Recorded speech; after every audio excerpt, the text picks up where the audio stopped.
What's going on, everybody? This is the Black Trekker. Thank you for taking the time out your morning, evening, or afternoon to sit in with me for a few ticks as I talk to you about the most recent episode of Star Trek Strange New Worlds. Tomorrow and tomorrow and tomorrow. So, I just got to say that this is episode 3. I didn't make a recording for episode 2 because I didn't make a recording. But nonetheless, I'm going to tell you what I liked and I want to tell you what I didn't like about it. All right, so this takes place with the recap from the previous episode. Number one was exonerated, and now she's able to effectively be in Starfleet for the foreseeable future. But what happens is that the security officer, the security chief, which is her last name is Nulian Singh, which she's related to Khan Nulian Singh.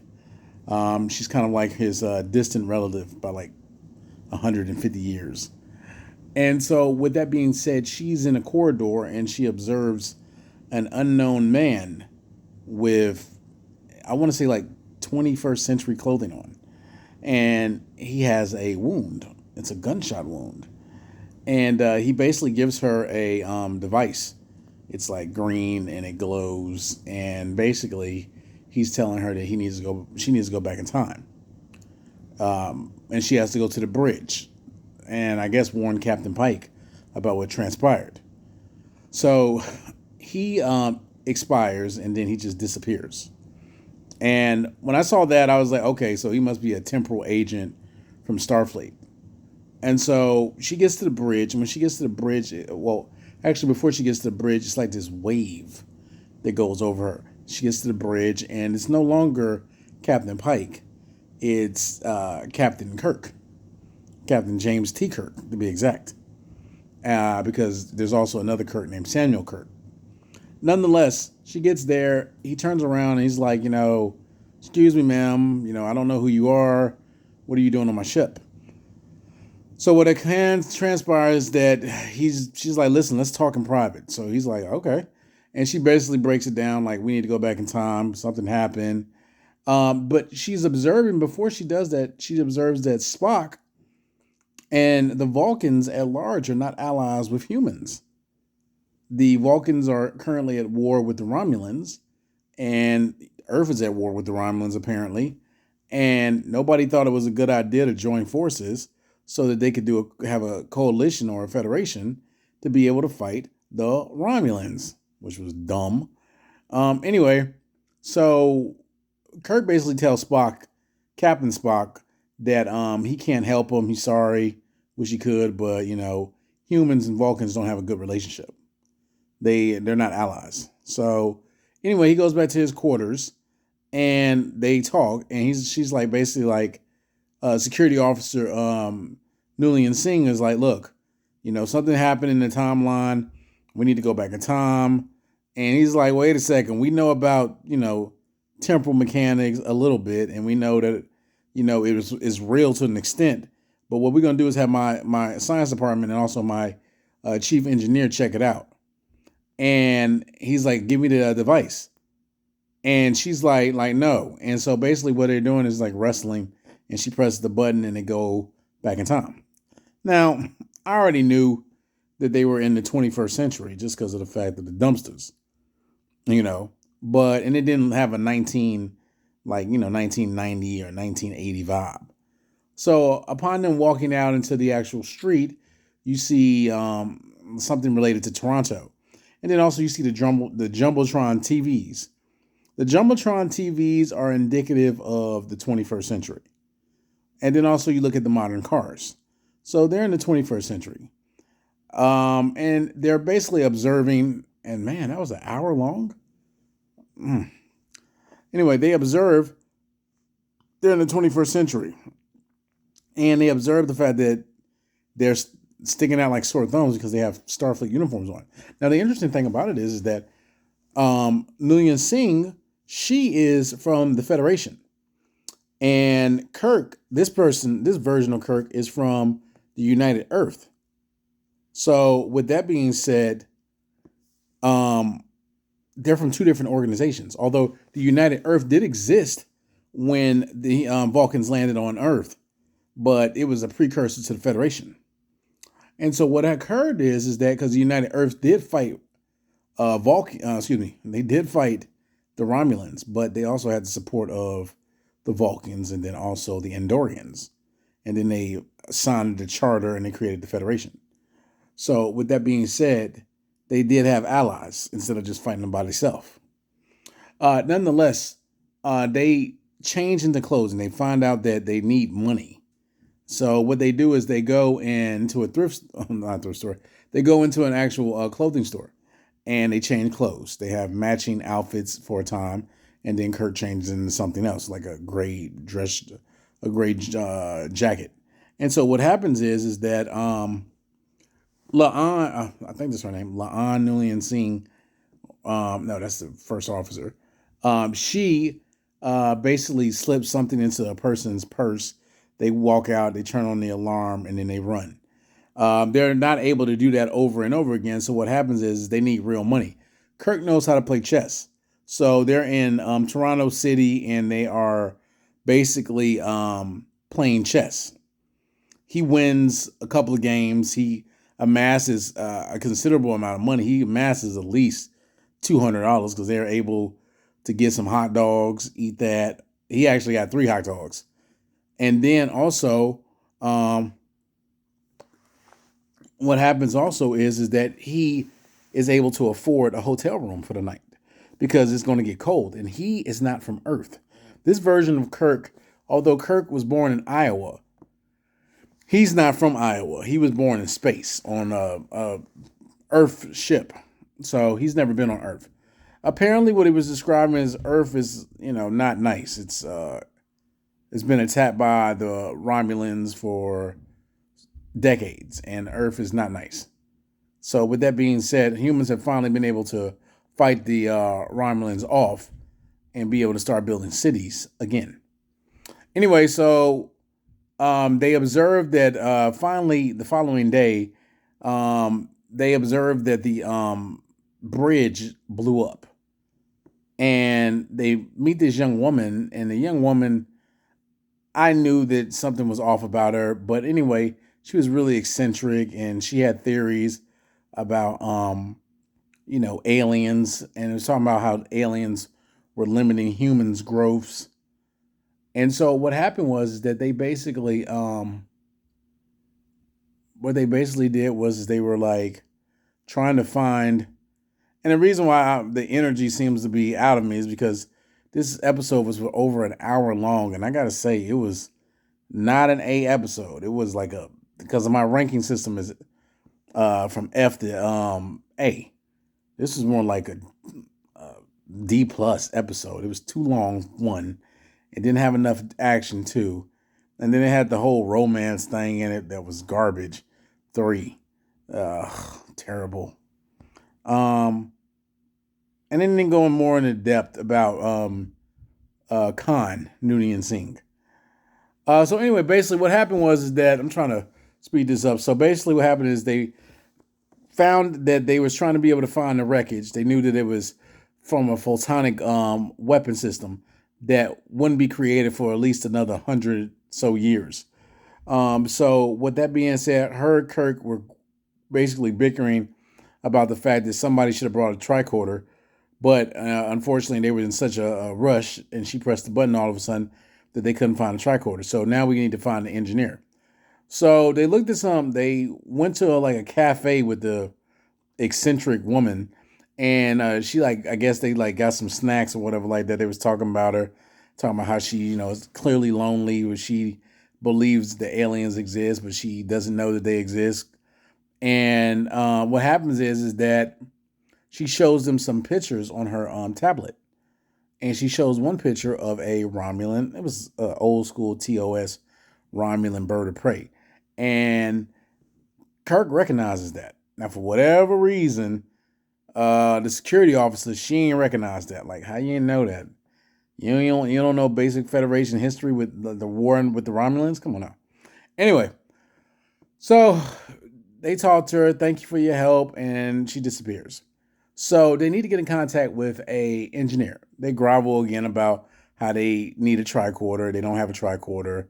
And then what transpires is that Kirk is at a loss, but uh, security officer Nguyen Singh, she just knows that it's Atlantean, I believe, is on the planet, and the Atlanteans are a race of beings that were on Earth for thousands of years. They have an exceptionally long lifespan.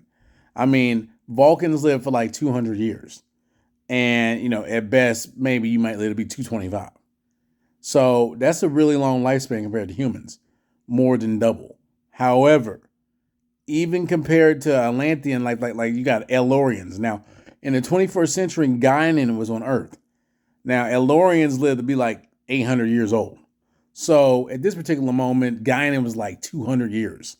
So she's technically still really young. She was hanging out with Mark Twain, but I digress.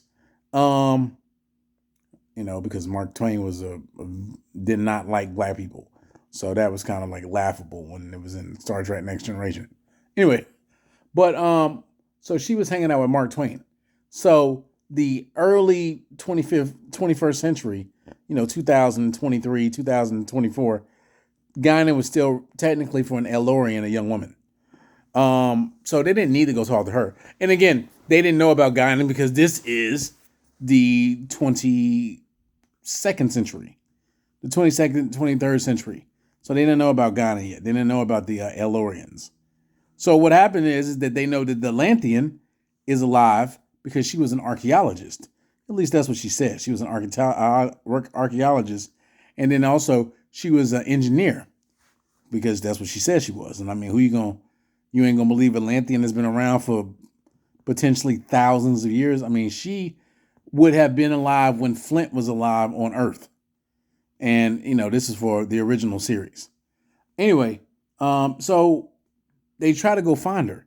She lives in Vermont. And they go find her. But she has an archaeology department, but it's a facade. So she opens the door and she basically says her name and she's like, hey, listen, I know who you are. I know your secret. And she's like, oh, my secret. So they go back and forth. She basically is like, okay, how do you know my secret? I know that you're Atlantean or Atlantean, and I know you live a very long time. And so basically she discovers that she's not an engineer. That was a lie.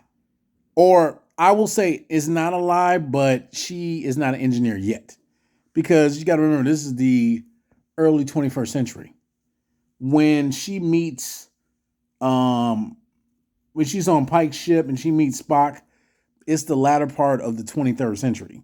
So, yeah, she still has enough time to learn engineering. So what happens is that she basically reveals that she's not an engineer. She's barely an archaeologist. She also lets the security officer, she lets her know that painting that she has, she stole from the Louvre, which is in France, the very famous Louvre museum. So anyway, she gives her this watch. The watch is able to detect certain types of radiation. And what happens is that she's able to detect certain types of radiation, and they're able to find this facility. They find a facility where the wreckage was taken. The eccentric woman follows her and Kirk. And the eccentric woman knows who Kirk is. And she says, oh, it's funny I'm running into you guys, James Tiberius Kirk, Captain Kirk. And so what happens is Kirk is basically like, hey, if you shoot me, all these alarms will go off in this building. And so she literally shoots Kirk. And so this is for everybody to be like, oh, well, the weapons that are from Earth in the 21st century are primitive and antiquated. I always got to say this to you.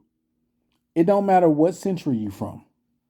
The medical technology can save you, but the weapon systems from the past can still kill you. And although Kirk is from the 23rd century, he got shot with a bullet at point blank range and he died. So with that being said, that means that the technology can save you. The round can still kill you. The knife from, I mean, like I said to somebody, I said a knife from the Roman era. It might be dull, it might not be as sharp, but it can still kill you. Or it can still cause extreme pain and discomfort. It can cause a severe wound. So let's stop talking about how advanced Star Trek is because modern weapons can still mess you up. Anyway, so the Romulan spy shoots him, and then basically what happens is that she sees the security officer crying over Kirk. Because before that scene, I took it out, they kissed each other. It's completely just totally inappropriate. Even though he's from a different timeline, he is technically still higher ranking than her. Ugh. So anyway, she's groveling, crying over him, and then she gets up, tries to fight the Romulan. Now Romulans do have superior physical strength. The Romulan made the statement, "I've been on this planet for 30 years." Blah blah blah blah blah. And I'm just like, okay. Again, Romulans live as long as Vulcans do. So, with that being said, they got a common ancestry. So, realistically speaking, 30 years ain't that much, especially if it's a young Romulan. If they're in there like early, like if they're like 60, 70 years old, that ain't nothing. And so, with that being said, she was on a mission because she was just like, for whatever reason, humanity is still thriving, and humanity is the Romulan's greatest threat. Now, she doesn't have foresight because of the simple fact that, yeah, you would have got rid of the humans, but then you would have still had to contend with the Klingons. And then you would have still had to contend with the Borg eventually. And without the humans, I don't care what nobody say, there is no way the rest of the Alpha Quadrant and Beta Quadrant was going to be able to deal with the Borg. The Borg would have assimilated everybody. And even if the Borg didn't find out, the Dominion were coming. The Dominion were coming through the wormhole near Bajor eventually. So they would have came. And then the Romulans would have got taken out by the Dominion eventually. Because it wouldn't have been no federation for them to contend with. It would have been the Klingon Empire, which at that particular time would have been probably low-key controlled by the Romulans because of Lursa and B'Etor and the Duras family being treacherous and devious and freaking shisty agents of the Romulan Empire. They can't be trusted. They don't believe in honor. They worse than Ferengis. Anyway, so with that being said, yeah. But the point of it is this. So basically, she fights the Romulan. She gets the upper hand. She shoots the Romulan. Again, weapon systems. She shoots her with a 9mm round, and she shoots the Romulan like, I want to say 3 times, and that Romulan dies. Point blank. Kirk died with 1 round, but it was point blank, and she shot the Romulan point blank with 3 rounds, and she died. So what happens is that the door opens up, and inside she walks in, and there's a little boy. Because the Romulan said, hey, if you kill Khan, then what'll happen is that nobody will ever know in your timeline who he is. Well, the problem with that is that you can't let her kill your 5-time or 6-time or 7-time removed great grandfather. You can't let him, even if he was a maniacal murdering killer, you can't let her kill him because that completely nullifies your existence. And she tried to give us some malarkey like, well, you got the device. The device is going to protect you. No, you moron. That device is not going to protect you when you go back to your timeline. You're going to get erased. You can't kill your own grandfather, your great-grandfather. That's stupid. So she walks into the room and she's looking around, and there's a lot of drawings and there's a lot of mathematics and this computer, and there's a voice, and it's a child's voice. And the child's like, are you here to kill me? And it turns and it's a little boy. It's a little innocent child. And the little boy is like, well, are you here to take me away? Because apparently Apparently, what they're trying to make it look like is that Khan was, I guess, an experiment, and he was forced into that dynamic, which is jacked up because if he was forced into that dynamic, then that basically means that somebody created Khan to be the maniacal supervillain that he was. And then also there were other kids. I guess they were his friends because he was in some kind of facility. Anyway, she told him that he is right where he needs to be. Now, she could have changed the dynamic of Khan's trajectory by just saying, be a good person, be nice, be friendly. But she didn't. She ain't saying that. So what happens is that she disappears. Khan, mind you, Khan was able to see her transport away.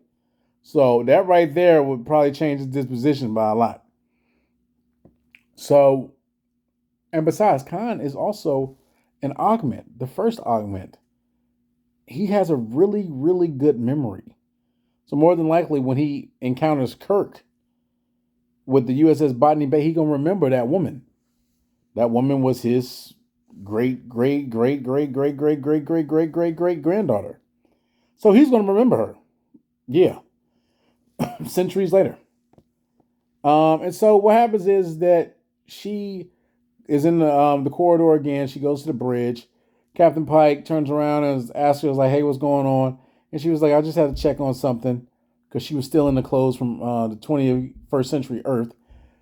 She goes back to her room, walks in the door. There's a woman sitting there. The woman is from Temporal Security.